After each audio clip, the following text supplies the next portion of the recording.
निशात भट्टी साहब, अब जो मुज़ाकरात थे उनके स्टेटस से मुतल्लिक और पाकिस्तान तहरीक इंसाफ का रिएक्शन क्या होगा, इससे मुतल्लिक आप क्या प्रेडिक्ट कर रहे हैं या आपका तज्जिया क्या है? ख़ास तौर पे तब जब आप ही ने हमें ख़बर दी, फिर हमने कल खान साहब की ज़बानी भी सुना कि जी एक तरफ तो यहाँ तक पेशकश की जा रही थी कि आपके लिए कोई लचक निकाल लेते हैं, आपके लिए सियासी स्पेस बना देते हैं, और फिर यकदम ये सारी चीज़ रिवर्ट हो गई। देखिए मैडम शेख, मुझे नहीं लगता कि अब कोई मुज़ाकरात रह गए हैं बाकी कुछ, या इन मुज़ाकरात में कोई जान रह गई है। मुज़ाकरात किस बात पे हो सकते हैं? 9 मई पे मौक़िफ़ सामने आ गया पाक फ़ौज का, 26 नवंबर पर पाक फ़ौज का मौक़िफ़ सामने आ गया, इमरान ख़ान पर पाक फ़ौज का मौक़िफ़ सामने आ गया, PTI पर पाक फ़ौज का मौक़िफ़ सामने आ गया, और इसके अलावा बाकी जो मामलात हैं उस पर पाक फ़ौज का मौक़िफ़ सामने आ गया। तो अब पाकिस्तान तहरीक इंसाफ क्या चाह रही थी कि सियासी कैदियों को रिहा करें। दूसरी तरफ क्या कहा जा रहा है, वो बता रहे हैं कि मास्टरमाइंड और जो सहूलतकार हैं, जो मनसूबा साज हैं, उनको भी मंतकी अंजाम तक पहुँचाया जाएगा। क्या मुराद है? इससे मुराद एक तो इमरान खान है, ज़ाहिर मास्टरमाइंड से। अच्छा। तो इमरान खान है, और सहूलतकार यानी बाकी सारे उनके, मुझे जहाँ तक समझ आई है आने वाले दिनों में खान साहब के खिलाफ कार्रवाई होने जा रही है। नहीं, फौजी ट्रायल इमरान खान का शायद ना हो पाए, लेकिन इमरान खान पे GHQ हमला केस तो चल रहा है ना, जिसमें उन पे फर्द जुर्म आयद हो चुकी है और अडयाला जेल में अदालत लगी हुई है। तो इसके वो तो चल रहा है, इसके अलावा और मुकदमे भी होंगे डेफिनेटली। तो इसका मतलब अब जब मुज़ाकरात किस बात पे होंगे कि क्यों कोई मुज़ाकरात करेगा? मुझे लग रहा है ऐसे कि इमरान खान साहब इस प्रेस कॉन्फ्रेंस पे मज़ीद सख्त ज़बान इस्तेमाल करेंगे और कहेंगे कि मैं पहले ही कहता था कि कोई संजीदा नहीं है, कोई बातचीत नहीं करना चाहता। तो मुझे लगता है कि वो मुज़ाकरात कॉल ऑफ कर देंगे या मुज़ाकरात ऑटोमेटिक कॉल ऑफ हो जाएंगे। दूसरी बात यह कि अल्फाज बहुत सख्त थे, अल्फाज इतने सख्त इस्तेमाल नहीं होने चाहिए।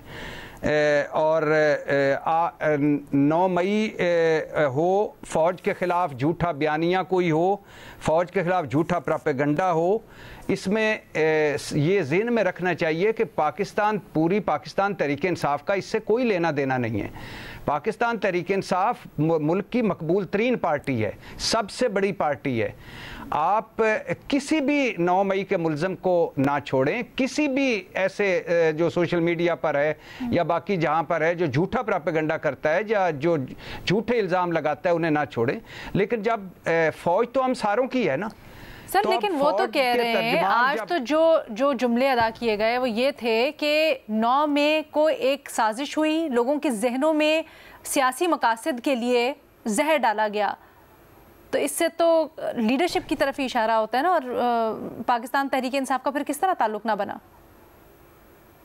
नहीं, आपने फिर नहीं सुना ना मेरा, गालिबन आप एज़ यूजुअल अल्लाह के फजलो करम से नहीं सुन सकी। मैं कह रहा हूँ कि जिसने जहर डाला, हाँ। जिसके ज़हन में जहर डला, बिल्कुल सज़ा दे। कौन है जो चाहता है कि सज़ा ना हो?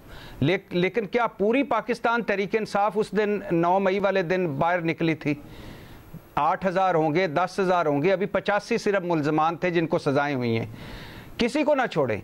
मगर जब अब पूरी पाकिस्तान तहरीक इंसाफ और उसके वो ब्रैकेट में आ जाए और जब अल्फाज इतने सख्त हों तो फिर नफरत और तकसीम बढ़ती है, फिर वो लोग एक्टिव हो जाते हैं। और मैं सच्ची बात बता रहा हूँ, कई ऐसे अकाउंट्स हैं, कई ऐसे लोग हैं जो इसी चक्कर में होते हैं। जो ही DGISPR की प्रेस कॉन्फ्रेंस हुई या जो ही कुछ हुआ फौज पर, पता नहीं कोई अमेरिका से, कोई बरतानिया से, कोई बाहर से, कोई भारत से, कोई कहीं से, वो सारे अकाउंट्स एक्टिव हो जाते हैं। अच्छा। और सारा झूठा प्रोपेगेंडा किसके खिलाफ होता है? फौज के खिलाफ। तो मेरा ख्याल है कि एक अच्छा माहौल तो ये बना कौन लोग हैं? ये लोग PTI से ताल्लुक रखते हैं, ये पहले PTI में थे, कौन लोग हैं? मैडम शेख, कई मरतबा पाकिस्तान तहरीक इंसाफ इनसे इलादगी का कर चुकी है कि ये हमारे नहीं हैं अकाउंट्स।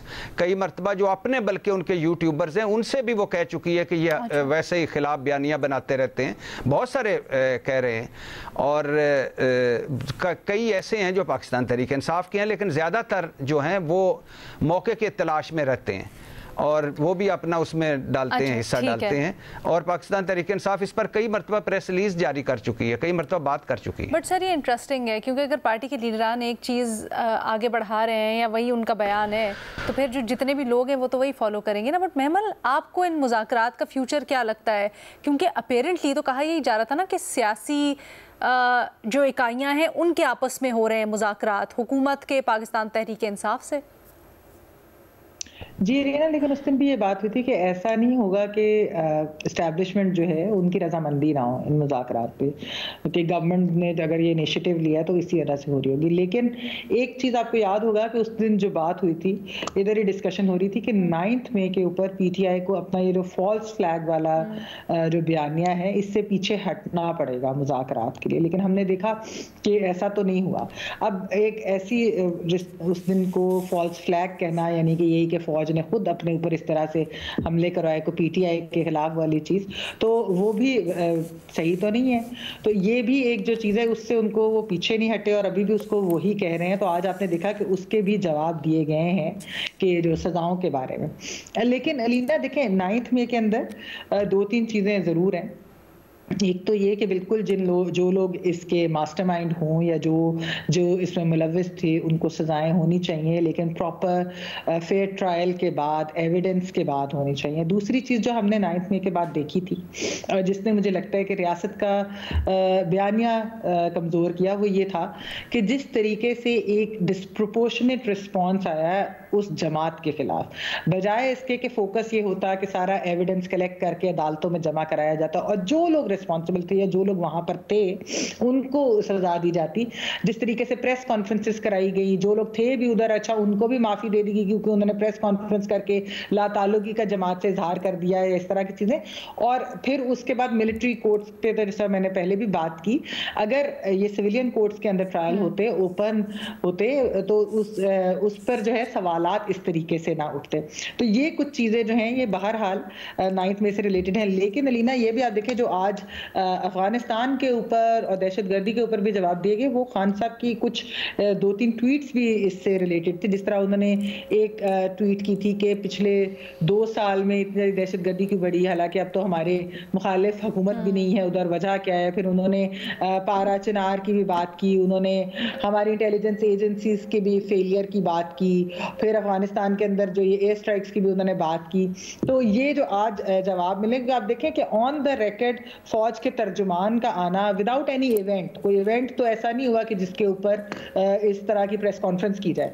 तो उसका मतलब है कि वो इन्हीं चीज़ों के जो हैं वो जवाबात दिए गए हैं, जो एक नैरेटिव बनाया गया। इसीलिए मैं इसको सियासी कह रही हूँ। एजाज ने कहा कि 3 चीज़ें, डोमेस्टिक पॉलिटिक्स, फॉरेन अफेयर्स और टेररिज्म, और बात एजाज की बिल्कुल देखिए, इसको जोड़ा उन्होंने इसी से, सियासत से ही जोड़ा है और एक जमात के साथ जोड़ा है।